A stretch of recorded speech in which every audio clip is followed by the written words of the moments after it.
इस पूरी जो बयानबाजी दिया गया, जिस तरह की बातें हो रही हैं, आप ये समझिए कि 3 मुद्दे यहाँ पे मुझे लगते हैं। एक तो है लोक व्यवस्था का मुद्दा, एक है पंथनिरपेक्षता और एक राम राज्य। अगर हम बात करते हैं लोक व्यवस्था की बात करते हैं, तो लोक व्यवस्था बनाने की ज़िम्मेदारी राज्य की है।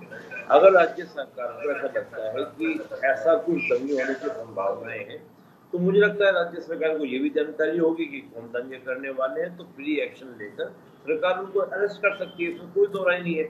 आर्टिकल 22(4) दिया गया है भारत के संविधान में, जो कहता है प्रिवेंटिव बात करता है, प्रिवेंटिव डिटेंशन की बात करता है कि अगर किसी पर भी उनको शक हो, बुनियाद तो गिरफ्तार कर सकते हैं। तो यहाँ पे ममता बनर्जी को गिरफ्तार कर लेना चाहिए, क्यों इंतजार कर रही है? यानी कि कहीं न कहीं वो चाह रही है। मुझे तो लग रहा है कहीं न कहीं ये ममता बनर्जी सरकार के द्वारा ही कोई योजना हो, फिर नाम उसको दूसरी पार्टी में लगा दिया जाए। दूसरी बात ये कि पंथनिरपेक्ष, हमारा देश एक पंथनिरपेक्ष देश है। जितनी आज़ादी 2 दिन बाद किसी अन्य समुदाय को अपना फेस्टिवल बनाने की है, तो ऐसी ही आज़ादी आज से 9 दिन बाद में दूसरे समुदाय को भी होनी चाहिए। उसी समुदाय के ऊपर कांग्रेस प्रवक्ता कह रहे थे हर रामनवमी, हर रामनवमी। राम जी से क्या दुश्मनी भई? राम जी से क्या दुश्मनी? ये वही रामनवमी है, ये वही राम है जिसका राम राज्य का सपना गांधी जी ने देखा था। गांधी जी कहते थे राम राज्य है। तो क्या कांग्रेस ने गांधी जी की विचारधारा को पूर्ण से छोड़ दिया है, राम राज्य को बिल्कुल छोड़ दिया है कि वो रामनवमी को लेकर बात कर रहे हैं? क्या दंगे केवल रामनवमी को लेकर बात होगी? और कोई दंगों का आधार नहीं है, और कोई बातें नहीं है, और पर्वों पे नहीं हो सकती, और सभी बातें नहीं हो सकती।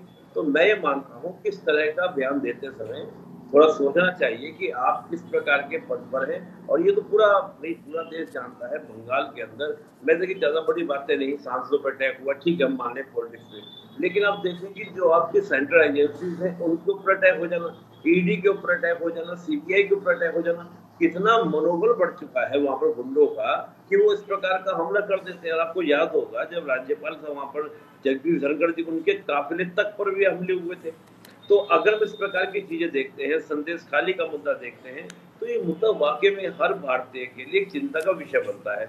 और बात यह है कि राम यात्रा है, राम जी का जुलूस है, वो कहीं से निकलेगा? समस्त भूमि भारत भूमि है और भारत के कण कण में राम है।